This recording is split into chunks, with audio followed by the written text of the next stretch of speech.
Welcome to another deep dive. We're going to be taking your sources and pulling out the really important insights. And today we're looking at Gilbert Ryle. Yeah, Ryle. So if you say Ryle to a philosopher, you know they're going to think about the concept of mind.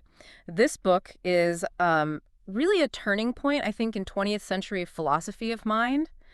And I guess the big takeaway is that it was an attack on Cartesian dualism.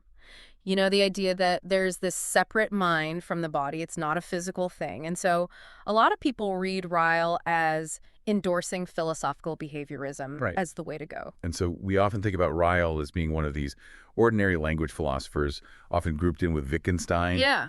And then we often think, okay, well, behaviorism, that was sort of surpassed by functionalism. So maybe Ryle's just sort of a historical figure. Right. And that's a common take. But that's kind of what we want to push back on in this deep dive. So the common understanding is kind of a misunderstanding of Ryle's work. And so the goal of today is to really kind of unpack that richer understanding of Ryle. And it might even, lead you to rethink some of your views on the philosophy of mind. Okay, so I think a good place to start is this idea of, was Ryle a behaviorist? Yeah, so a lot of people, as I said, think that he was a behaviorist. And the concept of mind does spend a lot of space discussing the importance of behavior for understanding mental concepts and dispositions to behave. But he wasn't endorsing this idea that you can translate mental terms into, behavioral statements. But then what was he trying to do? Yeah, so he called his approach philosophical analysis, Right. but you have to understand what he meant by that. It's not just like giving dictionary definitions. Yeah. He was really influenced by G.E. Moore, who had a real respect for common sense. Right. And then Bertrand Russell and his theory of descriptions, which is all about revealing the underlying logical form of, potentially misleading grammatical forms. Okay. So for Ryle, philosophy was all about dissolving these conceptual confusions that arise from how we use language and how we formulate our thoughts. Okay. So I think you're already hinting at this, but Mhm. how is that different from the early Moore and Russell and sort of the way that we understand analytic philosophy today? Right, yeah. So this is where you start to see a departure. So Ryle was pretty skeptical of the idea that there were, kind of stable meanings. Right. Whether we think about those as concepts or propositions that exist out there independent of our linguistic practices. So not like Platonic forms of meaning. Exactly. And this really kind of puts him on, in a way, a parallel path to the later Wittgenstein. Wittgenstein talks about elasticity of significance or different inflections of meaning. Right. So how words can subtly shift depending on how they're being used. Ryle was thinking about this stuff, too, around the same time. He called them implication threads, how words kind of work. Implication threads. Yeah. So I've heard that some of the people around Wittgenstein were dismissive of Ryle. Do you think that's fair? Well, I mean, they did have different philosophical styles, but I think they were both concerned with how language actually works in practice. And they both wanted to challenge what Ryle called the intellectualist legend, this idea that intelligent behavior always involves some kind of inner mental act of theorizing. Right, like following a rule. Yeah. So we're already starting to see that Ryle is not your typical behaviorist. I mean, he's doing something much more like Wittgenstein in terms of how we actually use language. Now, there's this famous analogy that Ryle gives about the philosopher as a cartographer. Can you explain that a little bit? Sure. So in this analogy, the philosopher is like a cartographer. And everyday language users are like villagers Okay. living in the terrain. So the villager, they know their way around. They can get to the market, they can get to the river, but they don't have this kind of general abstract overview or a codified set of rules for how to get around. They just have what he calls knowledge by wont. They've just picked it up through daily life. It's like how we use language. We're really good at using a bunch of expressions. We know when to use them and how to use them, but we don't always know the underlying logical geography, the rules and implications that govern their use. So the philosopher steps back and is able to see, oh, this is how these terms are actually relating to one another. Exactly, yeah.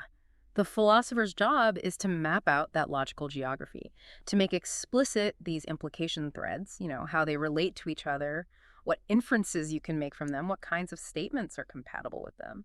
So I think a good example of these implication threads is this one that you gave, the weary sailor toiling voluntarily, although reluctantly. What's going on in that example? Right, yeah. So that's a good example of how, even in ordinary language, the logical implications of the words we use can kind of, pull in opposite directions. So, Okay.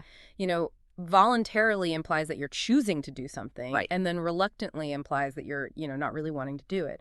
And so to resolve this, you have to go beyond just like the dictionary definition of the words and think Mhm. about the underlying concepts. Right. Like action and motivation, desire. Like how strong are the different desires? Okay.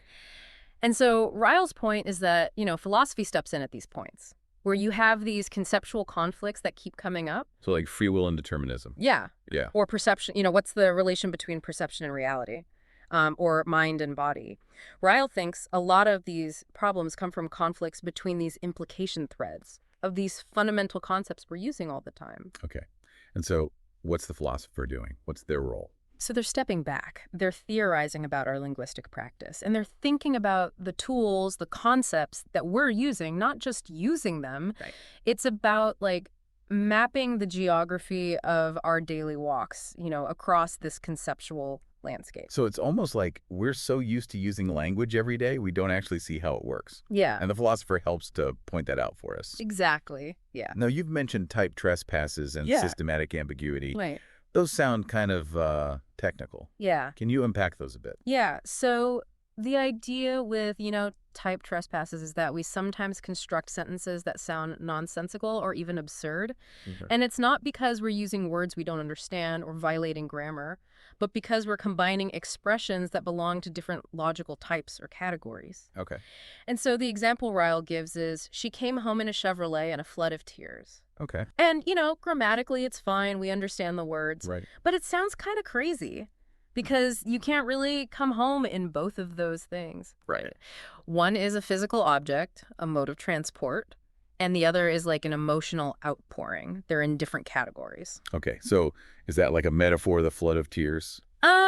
You could maybe read it that way. But Ryle's point is that these are different logical types, That's different categories. And so he thinks that a lot of philosophical problems come from these subtle category mistakes. So one big example is Cartesian dualism, this idea that there's a mind and a body. Right. And these are different substances. Ryle's argument is that, well, mind and body, as we normally understand them, they're in different categories. And so saying there is a mind and a body is like saying she came home in a Chevrolet in a flood of tears.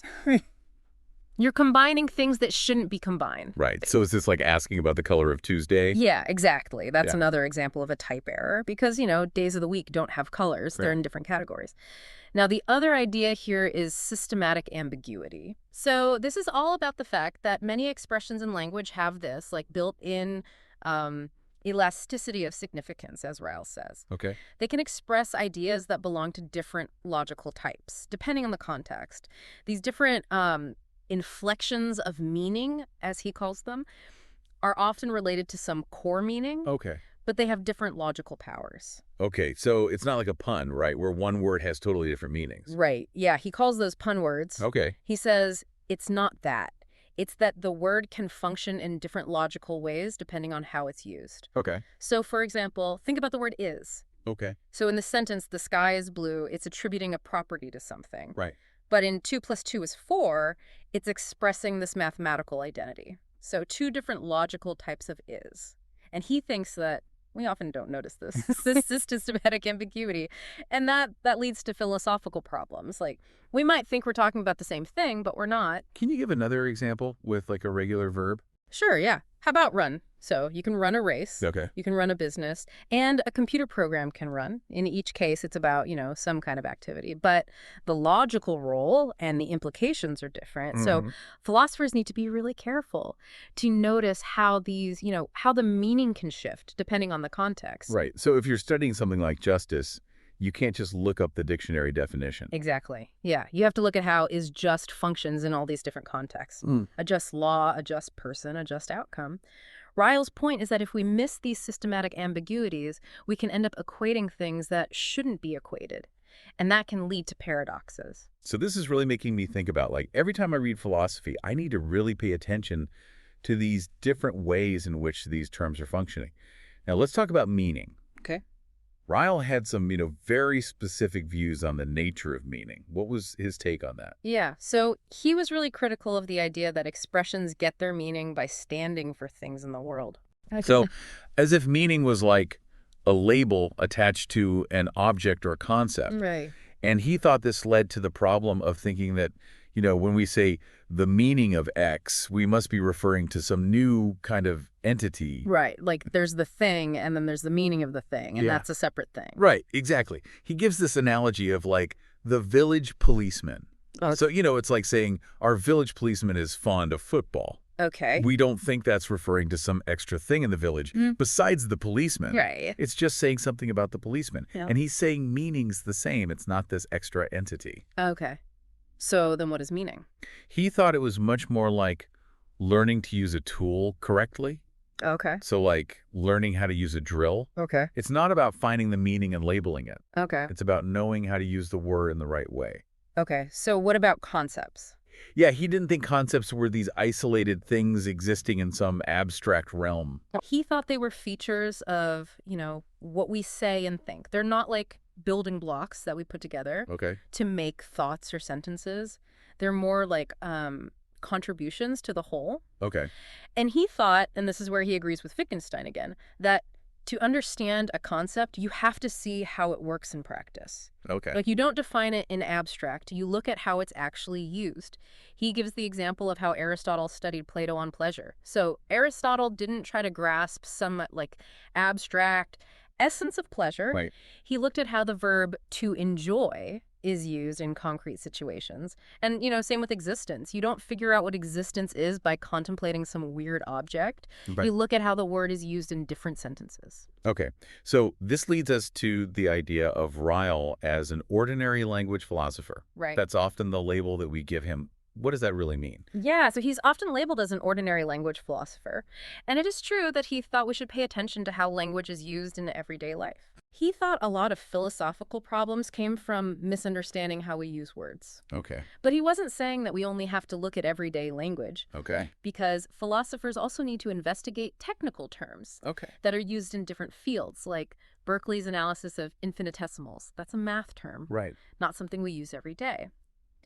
Ryle's point was that philosophy often needs a more general vocabulary than any specialist Okay. to map out the relations between different areas. So philosophical problems don't just arise in specialized theories. Right. They come up in everyday life too. Exactly. And by focusing on the use of expressions, Ryle thought we could avoid this temptation to come up with mysterious entities or relations to explain things. So like, studying the meaning of solar system is different from studying the solar system. Right. It's about how we use the words. So when philosophers are talking about perception, like seeing or hearing, Right. they shouldn't be trying to do the job of scientists. They're analyzing how these words work. Ryle was interested in what he called the informal logic of how we use expressions, Okay. how they work in arguments, in theories. He thought philosophy was this activity where you're both arguing with the words Okay. and about them. You're trying to figure out the rules of the game, basically. Okay. So he was a little bit skeptical of formal logic. Yeah, so there were philosophers who thought that you could solve all philosophical problems by putting them into formal logic, Okay. like the kind in Principia Mathematica.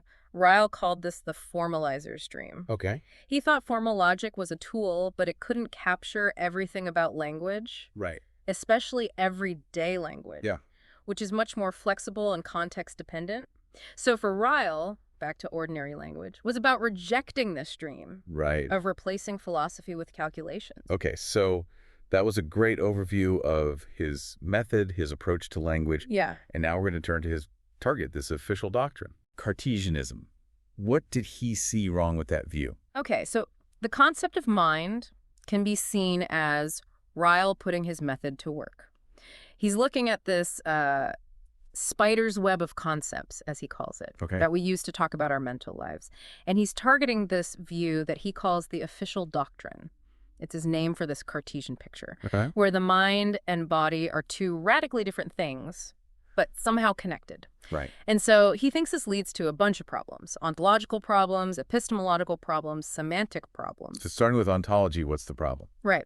So if you have this non-spatial, immaterial mind interacting with a spatial material body, the question is how? Right. How can these two completely different things interact? And this is the mind-body problem. Right. We might not talk about substance dualism anymore, Right. but the problem of mental causation, How mental properties can affect physical properties is still a huge issue. And Ryle, he's often given credit for pointing out how closely connected our mental concepts are to behavior. But people think he got the nature of that connection wrong. Yeah. Like, functionalists tried to keep the focus on behavior, Okay. but they said the connection was causal, Okay. not like a strict definition. Ryle himself, though, was skeptical of this kind of paramechanical hypothesis, like where you try to explain the mind in terms of these inner events, whether mental or physical, that cause behavior. So even if you have, like, brain states causing behavior, Right. that's not what Ryle's getting at. No, he thought that just keeps the problem going. It's still about these hidden inner processes. Okay, so it's not just the ghost in the machine. Right. It's Yeah. any kind of inner process. Yeah. And this connects to current debates about mental causation, because if the truth makers for our mental states, Okay. whether it's mental events or brain states, if those are hidden, then how do we know about each other's minds? Right. It becomes a mystery. Okay, so what about the epistemological problem? Yeah, so that's the problem of other minds. If my mental life is totally private, Okay. and I can only know it through introspection, how do I know you have a mind? All I can see is your behavior. Right. And Ryle thought this led to these very complex and frail inferences. You have to infer what's going on inside me based on what you see, Okay. which is a very indirect way of knowing. And okay, so what about semantic problems? Right. So if you think about words like, knowing, believing, or hoping, according to this official doctrine, these words are picking out these inner private episodes or tendencies to have them. Right. Ryle's argument is, if that's true, how could we ever use these words correctly? Right. Only I would know for sure what I'm thinking or feeling, and you would always be guessing. Right. But we do use these words successfully all the time. And so that suggests that the official doctrine is wrong. Okay, so this problem isn't just with, like, full-blown Cartesian dualism. Right. It's any view that says our mental states are these hidden inner things. Yeah, even physicalists, if they're saying that our mental states are, just brain states, Right. and that those are the things that make our mental talk true, they have the same problem. Right. Because, again, how do we know about each other's minds? If we can't see those brain states. Right, exactly. Okay, so we've covered ontology, epistemology, semantics. I know there's this other idea, this intellectualist legend. Yeah. Can you talk about that? Right, so the intellectualist legend, it's kind of a specific type error Okay. that Ryle thinks comes from this official doctrine. Okay. And the mistake is to think that intelligent behavior is different from, unintelligent behavior. Okay. Because it has this extra inner mental feature. So, like, when I do something intelligently, it's because I'm consciously applying a rule or I'm theorizing about something. Okay. And this legend, this idea, you find it everywhere in philosophy and psychology, Okay. cognitive science. And Ryle, along with Wittgenstein, wanted to challenge this, especially when it comes to language. So his argument is, well, if that's true, you get an infinite regress. If intelligent behavior always involves this prior intellectual act, Okay. well, then that act itself, is it intelligent or not? If it is, then it needs a prior act, and so on, forever. So you can't always explain intelligence that way. Right, yeah. He says, we were reasoning before Aristotle wrote down the rules of logic. Right. Applying a rule doesn't always require, like, looking it up in your head. Yeah. And when we judge someone's performance as intelligent, it's often because they meet some standard, Right. not because they're following a rule consciously. Okay. He gives this analogy of showing your ticket on a train. Okay. So the ticket allows you to ride, Right. but it doesn't explain how the train moves. Okay. And similarly, reasons and meanings, they're not these inner causes Right. that make us act or speak in a certain way. Okay. So this is another example of a category mistake.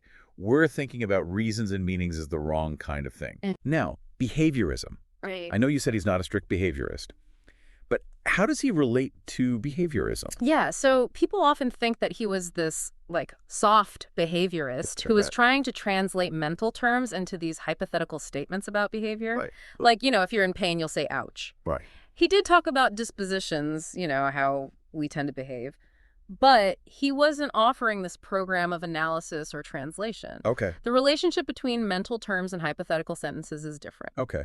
His point was, we often settle disputes about mental states by pointing to behavior. Like, you say you're in pain, but you're laughing, so I don't believe you. Right. That's weaker than verificationism. Okay. But it's a way of showing that the official doctrine makes mental states unknowable, Okay. which can't be right. Yeah. So he was trying to get away from this choice between two bad options, Okay. behaviorism or Cartesianism. Okay. So behaviorism is good because it avoids these spooky inner things, but it has too narrow a view of behavior. Okay. Cartesianism recognizes that we can have different mental states, even if our behavior is the same, but it brings in these hidden causes. Right. So Ryle's trying to find a way to use observable things to counter Cartesianism, Okay. but he's got a much wider view of what's observable. So it's not just, moving your arm. Okay. It's also, paying a bill, Okay. which is a more complex action. Right. Or even like failing to say something Okay. when you should have. Now, of course, there's things like dreams and imagining, which seem private. Right. Ryle calls these honest ghosts. Okay. But he's not saying that all mental states are private Okay. or that we can't know about them. So dreams are private, Okay. but we can still talk about them Right. using public language. Okay. So that's how he's avoiding the problems of the official doctrine. Yeah. Now, dispositional concepts. Yeah. This is a big part of his work. Right. How does he understand those? So he thinks it's wrong to assume that every true or false statement is saying something about a property that an object has. Right now, Okay. he uses the example of laws of nature. Okay. So laws don't just state facts. Okay. They tell us what inferences we can make. Okay. And he says dispositional sentences are kind of like that. So when I say Jones believes the earth is round, Sure. that's not primarily a description of No. something happening in Jones's head right now. It's more about what would satisfy that sentence. Okay. So it's about the inferences he might make, the things he might say or do. Okay. So not about some belief state in his head. Right, exactly. Okay. Now, some behaviorists thought you could unpack these dispositional sentences Okay. to these, really long lists of conditionals. Okay. Like if Jones is asked about the shape of the earth, he'll say round. Right. But Ryle didn't think that was right because there are mental events like imagining that don't fit that model. Okay. So, to say that John knows French is to give yourself permission to infer certain things. Okay. Like if you give him Le Mans, he'll be able to read it. He's got an inference ticket, as Ryle says. Okay. And he was very clear that these dispositional terms are vague and context dependent. Okay. He'd use terms like portento Okay. or say they were occasion sensitive. And he really wanted to get rid of this idea that for every disposition, there has to be some hidden state Okay. or causal basis. Like Yeah. we know about dispositions all the time without having to find some hidden thing. So like, why would we need these hidden things Right. if they only do what we can already do, like predict behavior, explain behavior? Okay. He thought this was a kind of philosophical superstition. Right. If you have the disposition, you have the disposition. Right. You don't need this extra layer. Yeah, it's like positing these rails to ground inferences. Okay. And he thought that just led to an infinite regress. Okay. Now, self-knowledge. Right. This is a big one. How did Ryle handle this? Yeah, so self-knowledge, right. We seem to know our own minds in this really special way. It's immediate. We're authoritative about it. Right. It's super salient to us. And this is a problem for a lot of philosophers. And Ryle thought this came from this lingering Cartesianism, Okay. this idea that self-knowledge is somehow privileged. Okay. And so he wanted to get rid of that idea. He thought we'd conflated a bunch of different things. So Okay. the epistemological problem we talked about, and then the complexity of our mental discourse. Okay. So he rejects this idea that self-knowledge is about perceiving these inner states that Okay. only you can see. Okay. And instead, he says, look, knowing your own mind is a lot like knowing other people's minds. Okay. Now, there are these things called avowals, which are these unstudied things we say, Oh, like, I'm in pain, Right. or I'm going to go for a walk. And those enjoy a kind of protection from criticism. You don't usually ask someone, how do you know you're in pain? But Ryle says that doesn't mean avowals are based on some special kind of knowledge. Okay. So he accepts that dreams are private Okay. and that we have these inner monologues Right. and that we have this sense of knowing when it comes to our current thoughts and feelings. Okay. He's not denying that. But he doesn't think you need this idea of luminous consciousness Okay. or the intellectualist legend to explain it. He thinks visualizing, imagining, these are useful concepts, but they don't involve pictures in your head Okay. or sounds. Okay. To picture my childhood nursery, it's not like